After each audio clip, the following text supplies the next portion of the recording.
Okay, so the first thing we're going to do is we're going to take off the plastic wheel covers that are in here for protection when the bike's in transit. So we can take those away, and we don't need those again.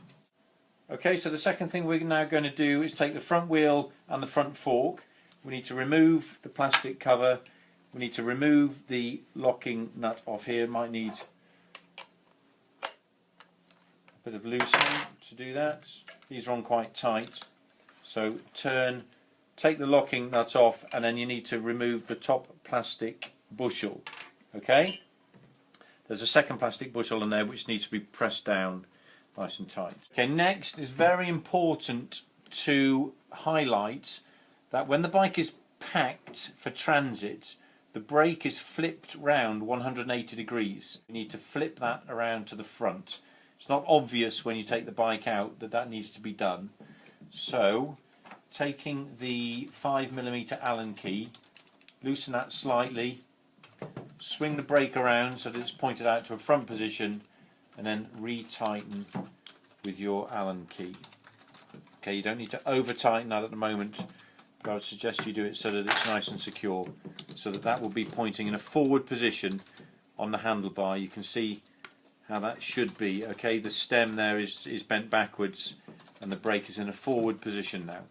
Okay, next we're going to assemble the front end of the bike. So we take the front wheel with the front fork. Now there's a curve on the front fork, and it's important to remember that that should be pointing forward in terms of the position of the bike, not pointing backwards. You see there's a slight curve, it's not a huge curve, but that it needs to be pointing forward.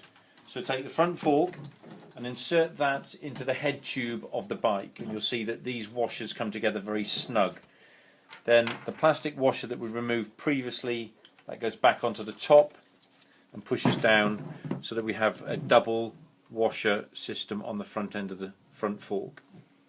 Okay, so then stand the bike up, and we need to put the locking nut back on to the top of the front fork, and that pushes down. It's quite snug, but that's important to get that sitting onto the top end of the tube, and that pushes down so that it keeps everything together. Okay, then we take the black plastic cover that goes on to the handlebar stem, push that quite high so that it doesn't get in the way at the moment, and then it's important that the handlebar passes inside with the brake cable coming out on front of the tube.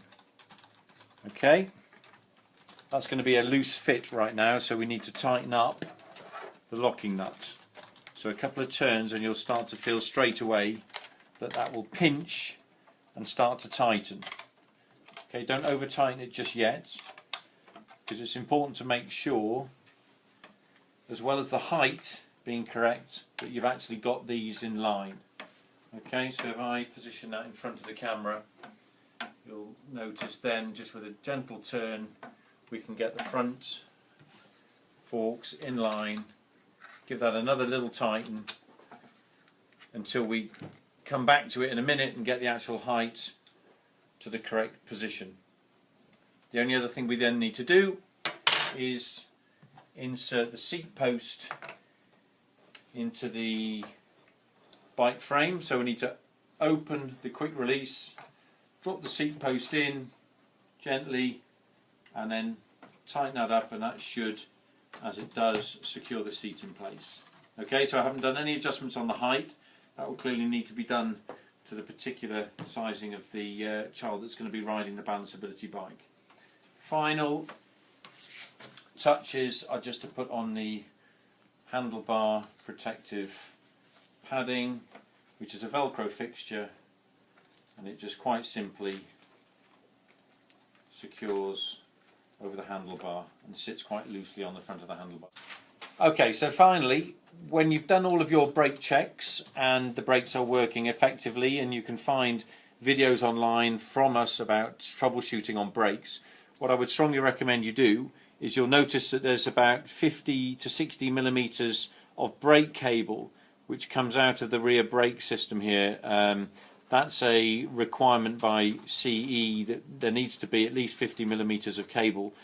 What I would suggest though is tucking this out of the way, and quite simply you'll see underneath the brake there's quite handily positioned. It's not for this purpose exactly, but there is a length of metal there which you can actually tuck the cable into, which keeps it completely out of the way.